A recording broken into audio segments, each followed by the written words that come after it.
Good day everyone. Today is my great honor here to give this talk about an effective vulnerable function localization method. This is a work from Huazhong University of Science and Technology. For vulnerability, vulnerable function refers to those functions that takes in the malicious inputs and trigger vulnerability with defective logic.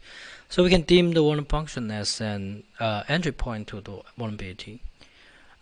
So it plays a very important role to understand the security risk, such as providing target for direct fuzzing or help SA tools with fine-grained analysis. However, even though the vulnerability datasets such as NVD stores basic information for the vulnerability, it seldom provides the information for the vulnerable functions. Currently, there are two major ways to locate the vulnerable functions for the CVEs. The first approach is the patch-based localization, and here we can see an example.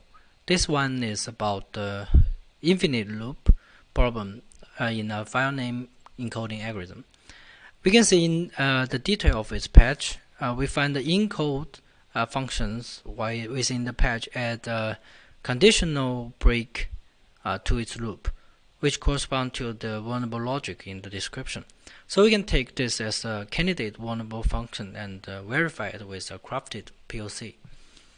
But this method suffers from two problems.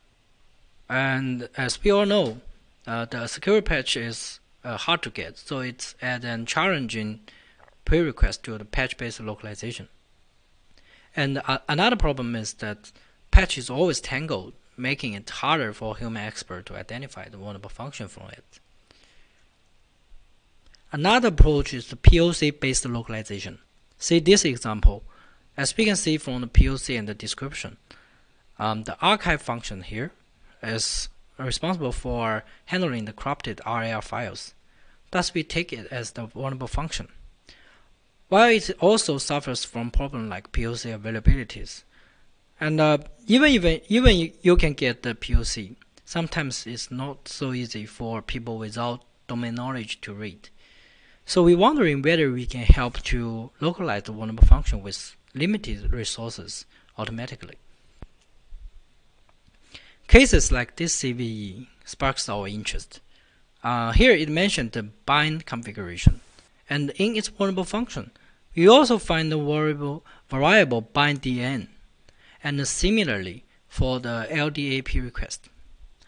We observe it also appears in its comments and variable part.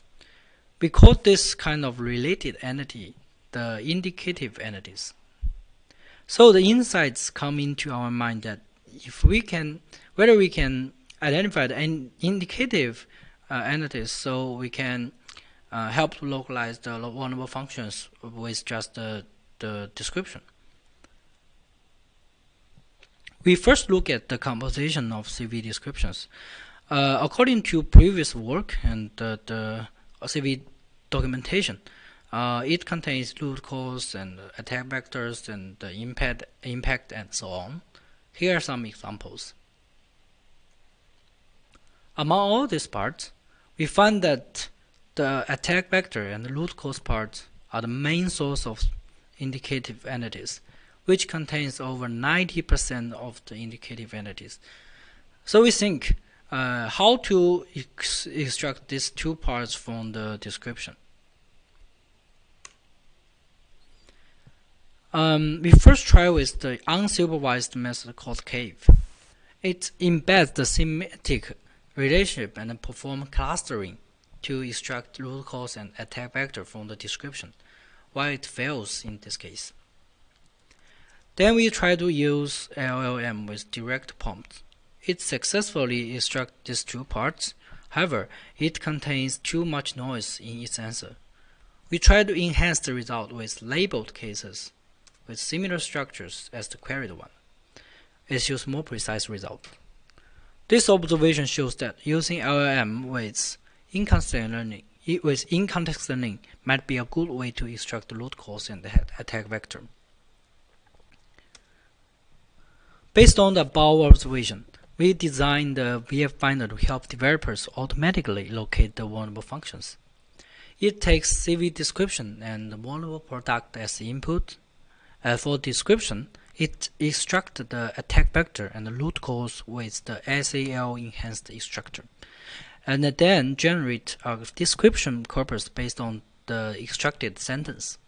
For the program, VFFinder generates a function corpus for each function. For each function based on the program analysis.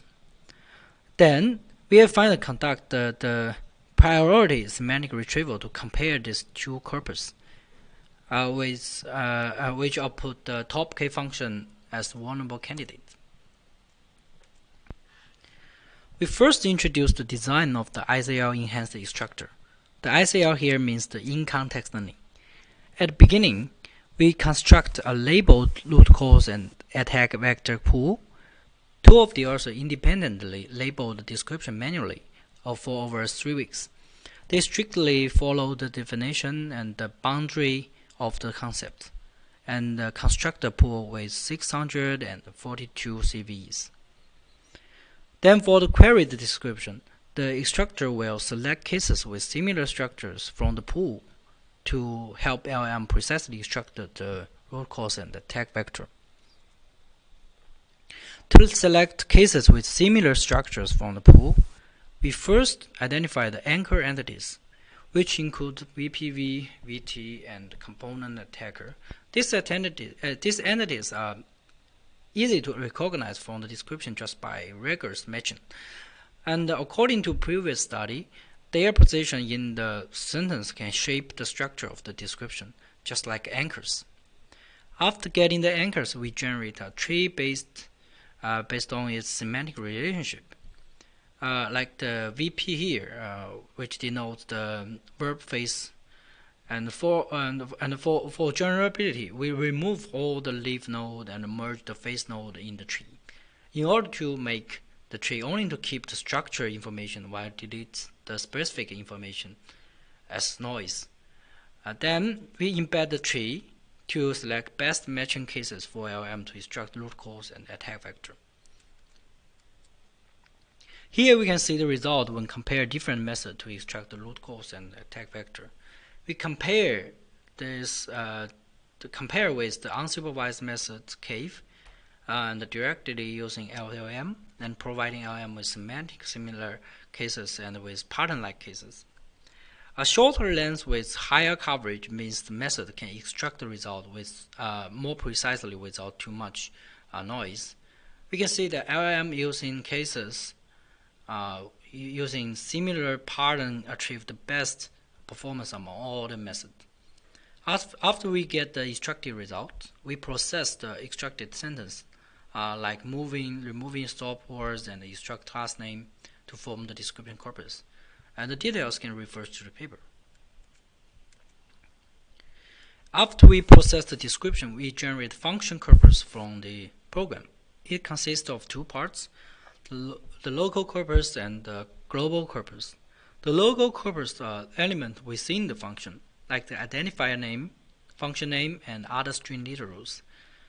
The global part is used to enhance the function semantic with call graph. For the call E functions, the parameter name are merged as the corpus. Since parameter name contains the indicative functions of the input. For the caller functions, if the function is within 5 lines of code, we inline the corpus of called function within the function corpus. This inline strategy is commonly applied in program analysis for short method. After we generate two corpus, we rank the functions through priority semantic retrieval. We first calculate the similarity score for each function. Then we resort the list based on the class extracted from the description, assign a higher priority to the functions of the same class. Then we output the top K function as the vulnerable function candidate. Okay, then come to the evaluation. We evaluate VFFinder with 75 vulnerable open source projects across 30 different CW types. And we further evaluate the usefulness with SAA tools on 62 CVEs among nearly 10,000 downstream projects. We compare VFFinder with 3 baselines. Since there are not much work focused on locating the vulnerable functions, we chose tools from other domains which share the same nature with our task, like API recommendation and function level fault localization. From the result, we can see that VFFinder show promising result in VF localization, achieving top 1 accuracy of 27%. Even though this accuracy is not very high result, but considering VFFinder only use CVEDescription as input, it is acceptable for to help the downstream task. We then examine the effectiveness of different components. All components contribute to the accuracy, with priority matching contributing the greatest impact. And SAL enhanced extractor also shows its helpfulness, and also the invocation augmentation part. We then finally examine the usefulness of VFFinder by integrating the VFFinder with SAA tools. The full name of SAA tool is Software Composition Analysis Tools.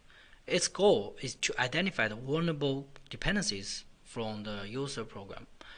Usually, it compares the version of dependencies with its own vulnerability dataset. While this coarse-grained comparison will cause much false positives. So after when we replace the dataset with the vulnerable functions identified by VFFinder rather than just version comparison, we can see the false positive rate is significantly lowered, proving the usefulness of VFFinder.